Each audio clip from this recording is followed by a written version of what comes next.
How you guys doing? Excuse me. This is gonna be your review for Love and Hip Hop Miami, season 3, episode 9.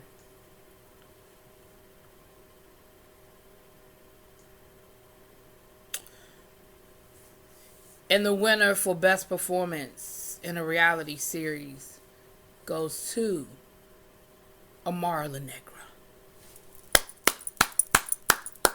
Please hand her Oscar. Y'all, let's go on and get into this thing. So, we start this episode off with Suki, Alvin, and I think was it Chameleon there or was it Hood Brat? I think it was Chameleon there. Chameleon, what's the girl name? The twerking for Jesus girl. Anyway, they down to the studio. She's practicing. They getting ready for this tour. Alvin comes in, lets them know. He said, look, I know y'all had some reservations about me being your tour manager, but let me tell you what I done already done. I have already booked y'all first show. I booked you a Sprinter to take you there. I already got half the deposit up front. Now, let me say this. From that point of view, Alvin sound like he on his thug thizzle, right? He sound like he is on his thing. But now, the flip side is, we'll get there.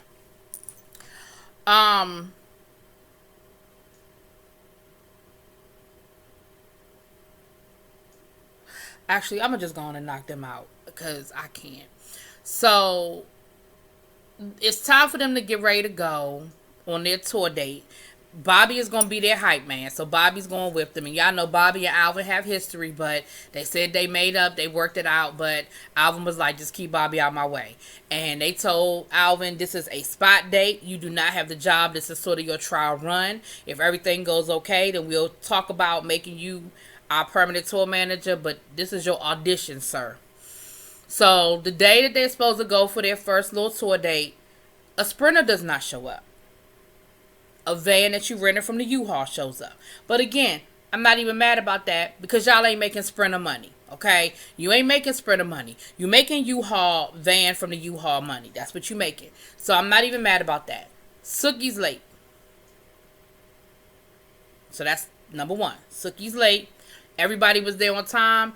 Everybody. Oh, hold on. Before I forget, let me go back to the studio where they were performing. And that damn tip drill came in there. Let me tell you, tip drill looked good. I don't want to assume, but I'm going to assume that she's had some work done recently. Now, I know she's had work done in the past, but it looked like she's had some things done recently because she is that waist, baby, is snatched. That hair, that bodysuit she had. Tip look good. Okay. Now, moving on. So, she's late. So, you already got people waiting on you. Bobby was on time. Hood Brat was on time. Twerking for Jesus was on time. Alvin was on time. They waiting on you, Suki. So, they're on their way to the tour date. And they get to the hotel. Now, it's a no-tell motel. It is that. It is a no-tell motel. And, of course, they had to be real dramatic. They showed a bug in the... Try to say it had bed bugs. They tried to say it was a roach running across the floor. They showed the shower that had scum in it or whatever. Again. Y'all not making Hilton Marriott money. Y'all making Motel 6 money. If y'all want to walk away from this booking with money in your pocket... There's some sacrifices that have to be made. And that's probably one of them. Because the reality is, y'all ain't really have to spend the night. Y'all just got a room to change our clothes in. Y'all didn't really have to stay there if it was really that bad. But Suki and Miss Twerking for Jesus was like, nope, no ma'am, no sir. They wouldn't go in. They wouldn't put their stuff down. Now, let me be clear. I probably wouldn't have either.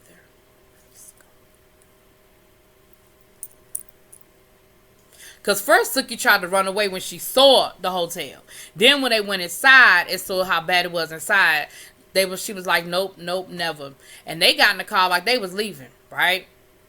Now, Bobby and Hood Brat stayed. And Hood Brat was like, look, I know this ain't the best situation. I know this is not glitz and glam. Like, I get it. But at the end of the day, if we, I understand we got to start from the bottom. Like, I understand that we're not going to start off selling out arenas. And if this is the booking, then this is the booking. If they paid us to do a job, then we here. Like, they paid us. They already gave us a deposit. We got to show up. Like, we got to work. And so I respect Hood Brat for her work ethic. She went on and got dressed, and they went on down to the bar. Now they get to the bar, and Alvin did say that this was their first hip hop night, but the promoter told them that it was a sold out show, and this is that and the other. Now, told them that it was a sold out show or whatever, but of course when they got there, it wasn't.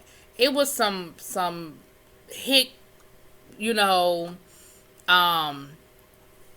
some hick hole in the wall bar that probably played country or western on a regular night. It was not a black face in sight. And of course, as soon as they walked in, they was like, oh, hell no. But here's the other thing I'm going to say. We're going to put a check mark in the column for Alvin of handling business. Because Alvin was like, oh, but I got the rest of the money. Like, he told me this was a sold out situation, but we paid. We got paid. Now, Suki Hana and Miss Twerking for Jesus, they show up. So they, they went and got dressed somewhere else and they showed up. And of course, they walked in and they had the same energy, like, we not staying here. We not doing this. No, no, no. But once again, Hood Brat was like, they paid us. Like, we're going to get up here, sing 2 or 3 songs, and then we be out of here. Like, they paid us. We can't not perform, and they gave us our money. Regardless of what the venue looked like, they gave us our money. So Hood Brat gets up and she does her thing. Twerking for Jesus, she gets up and does her thing. Sukiana on the side, like, I'm not performing. She's sipping on her drink. I'm not performing. Suki was being real divalicious this whole time. Now, mind you, she's the same one last week who was crying about being away from her kids and all the sacrifices that she got to make for her career. But now you the first one, you the most, now Hood Brat was the one that was like, whatever, however, whoever, we getting paid, I'm going to perform. Like, I don't care if we performing at a hole in the wall or on a stadium tour. I'm going to give you the same effort. And that's going to get her, that's what's going to take her past them. But they were able to finally get Suki to perform after they basically was like begging and Bobby hyped up the crowd and had them. And the people look like they were sort of into it. But let me say this. There's a thin line between laughing with me and laughing at me. And a part of me was sitting here really in my feelings and really not appreciating it. Because then a part of me was like, man, are they making fun of those girls? Because, let's be clear. Suki Hana was talking about put it in your mouth because the rent is due, and the other girl was straight up twerking and stripping and on top of the bar, and so they was giving you that raunchy. And there's a thin line between laughing with me and laughing at me, and I'm gonna leave that right there. Now let's get to this Amara La Negra situation, child. Before we get there, Trina and Joy met up.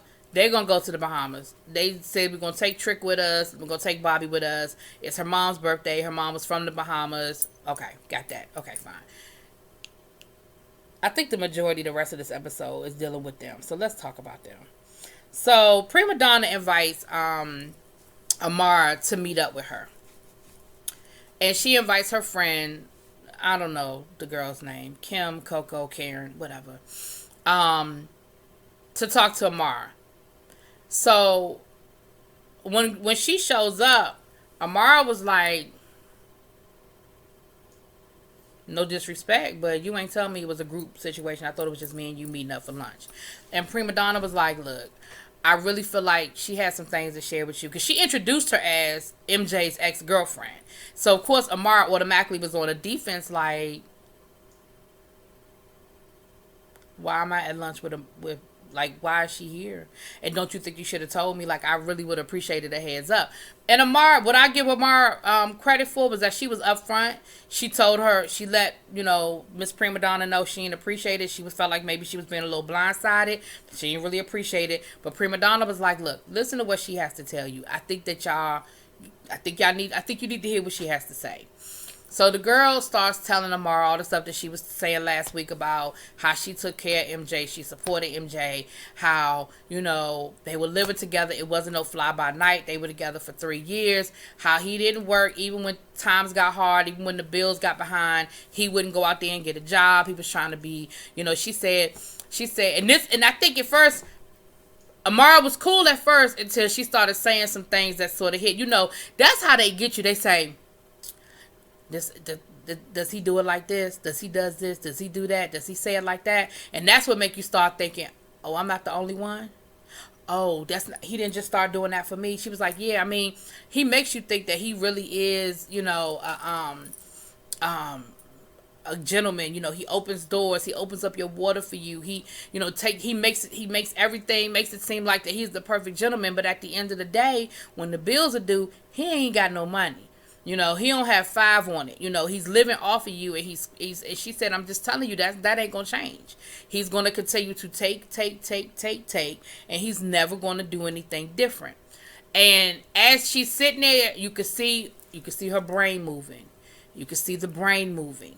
And she said, the longer I sit here and the more I'm listening to her, the more I'm sitting here like, yeah, that is what she's doing. And she's flashing back in her mind all the stuff. Of course, y'all know they showing the flashbacks of him trying to be her manager, of her mother warning him about her, all these different things. And honey, she come home and she looked like, when she walked in the door, she looked rough. Like, you could tell that she probably had been riding around crying. I mean, her makeup was all messed up. Her hair looked half crazy, honey. You could see the line of her wig, and I mean, she looked bad. And she walked in the door and she was like, MJ. And she goes off. I mean, she starts telling him, I went to lunch with this girl, and she's telling me basically, you still that same dude, that's who you were, that's who you are, and I see that, you still do that same stuff with me now, and, and he was like, well, what you trying to say? You trying to say I don't do stuff around here? I don't help out around here? She was like, yeah, sometimes, but what about in the hard times? And let me just cut through the bullshit. What it sounds like to me is he ain't consistent. Like, yeah, if he got $20, he'll give her 10. The problem is he ain't always got 20. And so in the interim, Amara's covering all the bills. Like, she's taking care of all the mortgage, all the bills or whatever. And he was like, well, I love you, and you going to let some woman from 10 years ago come in here. People don't never like to see you happy. You going to let her come in and mess up what we got going. You know how I feel about you. You act like I don't do nothing for you. You act like I'm never here for you. You act like I don't treat you good. And, Amara is going off. You know how she get, y'all. Y'all know she started yelling and, well, I don't care. It isn't what you do for me. Da, da, da, da, da, da, da. But what I think was that girl hit home. She hit some spots. She hit them points that made Amara think this is some real shit. And Amara's crying. She got that one Denzel tear, honey, coming down. And MJ gets upset, and so she tells him, and then she's like, well, you know what that means? Like, basically, she like, it's over. He mad. He upstairs throwing stuff around. So then Amara starts yelling at him, don't you throw no stuff around here. Don't you throw no stuff. And then her mom goes up there to talk to him. And here's the one thing that struck me about the conversation with her mom.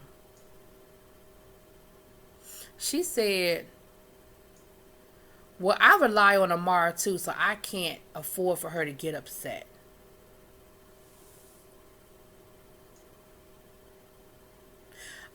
In that moment, I said, poor Amara. Her daddy wants something from her. Her mama wants something from her. Now she got MJ. And I think that some of what she gave MJ was a little displaced at everybody who's pulling at her. Here's my part about it. I don't like MJ. And I do think that MJ, there's a level that he's using her. But the problem that I have, you don't never let no woman come in your house and tell you about your man. I keep telling y'all this.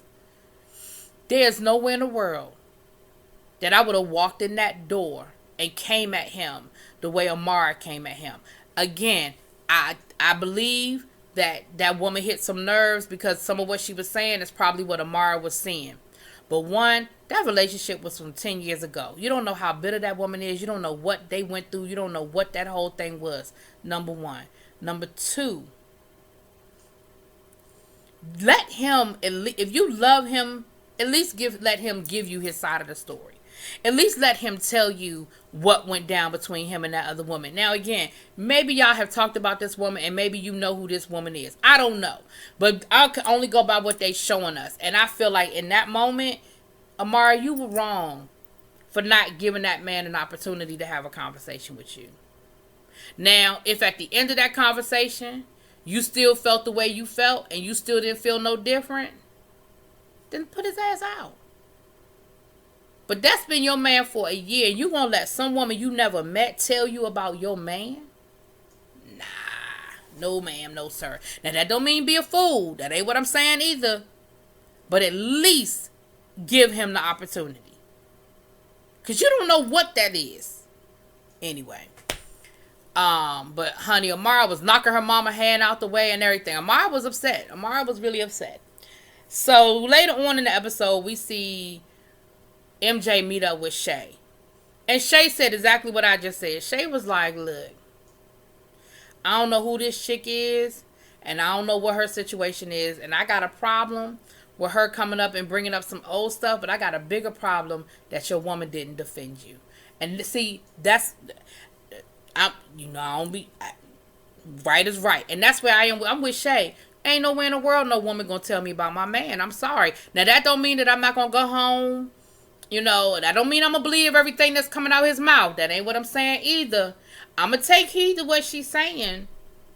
I'm going to go home and I'm going to talk to him. And I'm going to act accordingly.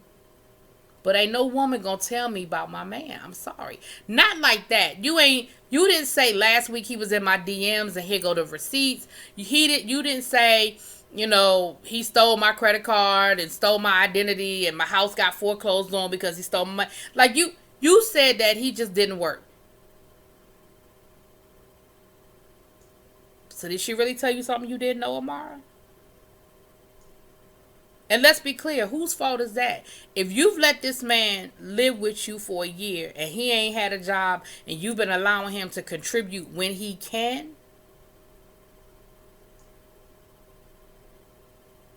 whose fault is that? Is that yours or his? You see what I'm saying? Is that your fault or is that his fault that he's been allowed to contribute when he can? Anyway, I think that's all we got with this episode, honey. Y'all let me know what y'all think. Drop it in them comments. Peace.